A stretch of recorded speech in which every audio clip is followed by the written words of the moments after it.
In this video I'm going to talk about quadratic equations and how to graph them in three different forms. So we're going to be looking at different forms of their equations. The first quadratic form is called standard form. And in its most basic generic form it looks like this: ax squared plus bx plus c. A will be a number, b will be a number, and c will be a number, and there will always be an x squared and another x to the first power. The unique thing about this form is that we can find the vertex of our parabola, and the vertex is the tip, and in order to find the tip of that parabola we use this equation. We use the opposite of b divided by 2 times a,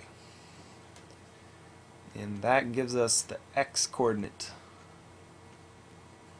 in our xy coordinates. So it gives us this right here. So let's do an example, see what happens. I guess I'll keep that up there. Let's try y equals x squared plus 2x plus 8.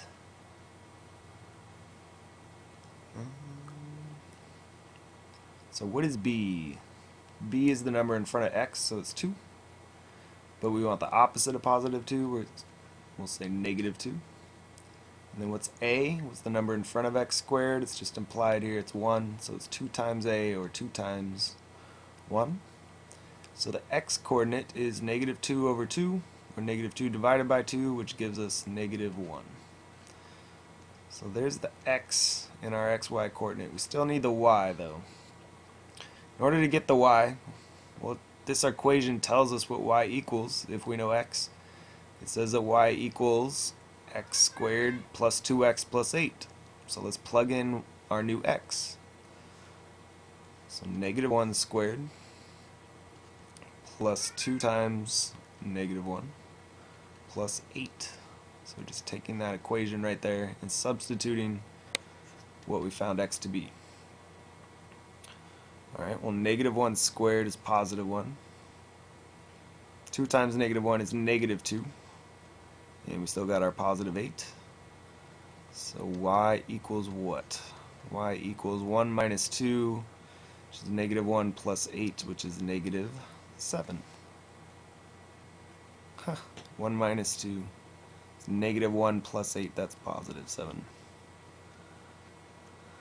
So if x is negative 1, then y is 7, and that gives us the vertex, the tip of our parabola. Negative 1, 7 is right there, so that's our vertex. If you remember it in some other graphing, if a is positive, then we're going to have a parabola that opens up, so it's going to look like a cup. A is positive, it's positive 1, right? So we should get a cup right here. Let's figure out a couple more points here that we can graph. So this is the bottom of our parabola. If our parabola is going to be a cup like that, then the tip of the parabola is down here, so it actually is the bottom of the cup. In order to figure out a couple more points, well, let's come up with x values and see what their y values are. We'll use an xy table. So if this is the vertex, what are some other coordinates that we could check? We're going to check the x values of the coordinates. So let's move either to the left or right of the vertex. Well, if I move to the left, I'm going to have to use negative 2 for x. And if I move to the right, I can use 0. And using 0 is often pretty helpful. It always makes it a lot easier, because watch what happens. So I'm going to plug in 0 for x. I'm going to say if x is 0, what's y? Well, 0 squared is 0, plus 2 times 0 is 0, so this whole part of our equation disappears if I use 0. And that makes it a lot easier. So I know that y equals whatever is left. Y equals 8. So 0, 8 is going to be another point on our parabola. And parabolas are symmetrical. So there's this line of symmetry that runs down the middle of our parabola, and it's the same on the left and right. It's just a mirror image of itself. So if I know this point is on the right, then I automatically know this point is on the left, because it has to be symmetrical. And let's see if we can fit another point on that graph without running over. Let's try 1 or -3. Well, I think 1 would be a much easier x value to use. So let's do 1 squared, that's 1, plus 2 times 1, so 1 plus 2 so far, plus 8. That gives me 11. So we're just slightly off the graph there. If x is 1, y is 11. We could put it on there. And connect everything in your parabola, give it arrows for tips, and that's what your parabola looks like. That's what the graph of this equation is. Alright. Let's try another one. Talk about some other things while we're doing it.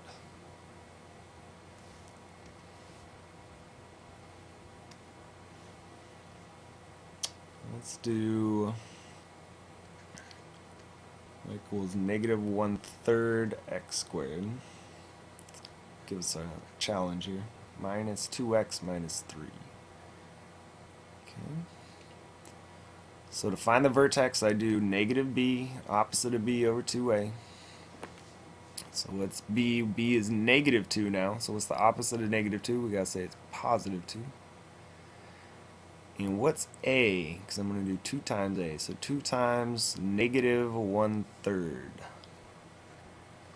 Alright, well let's simplify the bottom there a little bit. That becomes 2 over -2/3. We're multiplying straight across. Right? -2 over 3. Anytime you see a fraction involved with another fraction, whether it's on the top or the bottom, it's always easier to rewrite it without this fraction bar, because this fraction bar becomes a little bit too much now. So let's say 2 divided by -2/3. Maybe this will make more sense. In order to divide fractions, we need to multiply and flip this to a reciprocal. So it becomes -3/2. And we're going to multiply that by 2. Whole numbers go over 1.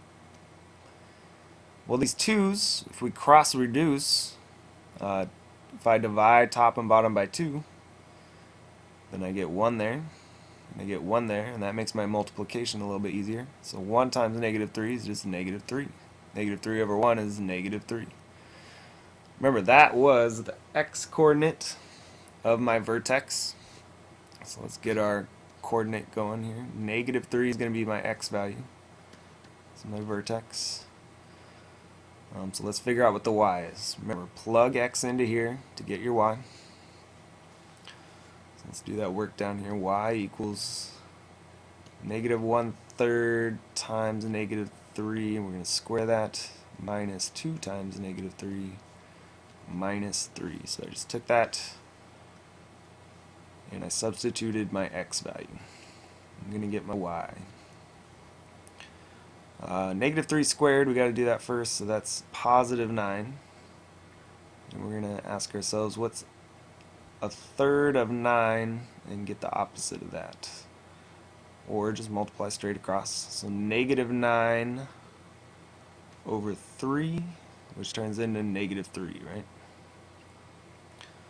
So -3, that's what y equals so far. -2 times -3 is +6, and we still got -3. So y equals -3 plus 6. That's +3. +3 minus 3 is 0. So our vertex is at -3, 0. That's right here.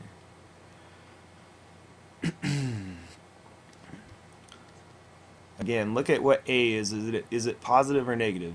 This one is negative, so that means that we're going to have an umbrella-shaped parabola. It opens downward if a is negative. So this is going to be the tip, the top of our parabola. So let's figure out some other points. Let's do some xy table values here. Again, use x values that are going to make this equation easier to solve. Don't use ones that make it tricky.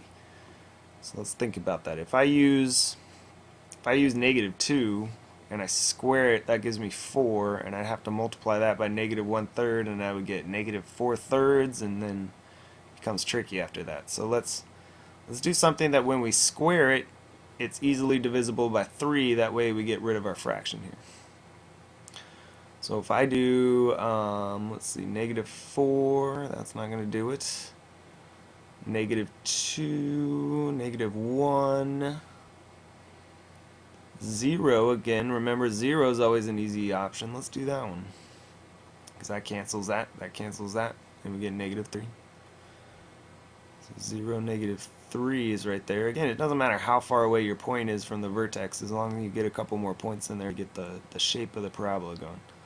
Again, symmetrical, so I know that 3 spots to the left, 1, 2, 3, and down here, is going to be my point of symmetry.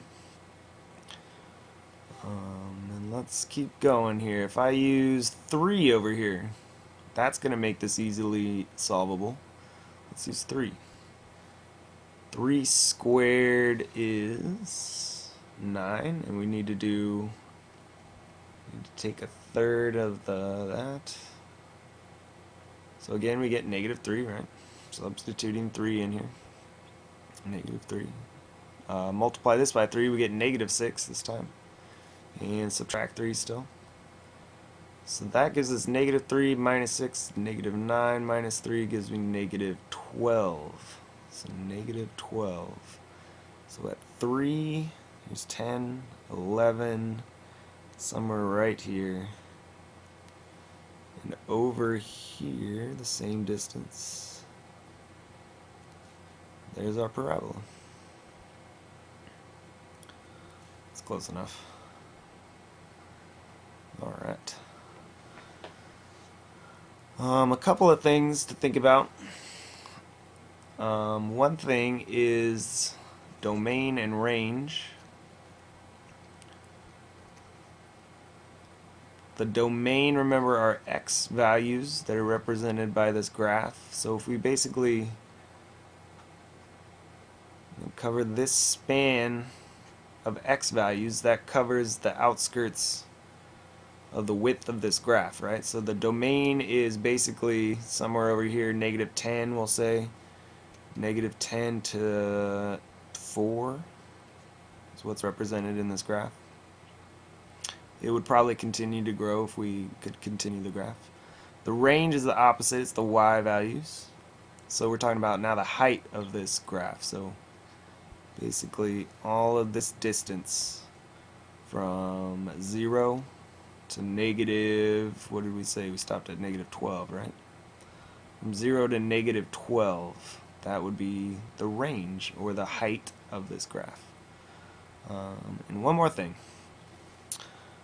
Remember, this is the vertex. One more important thing that we're going to start talking about are x-intercepts. And x-intercepts are where the parabola crosses the x-axis. So this one in particular just only does it once at the vertex.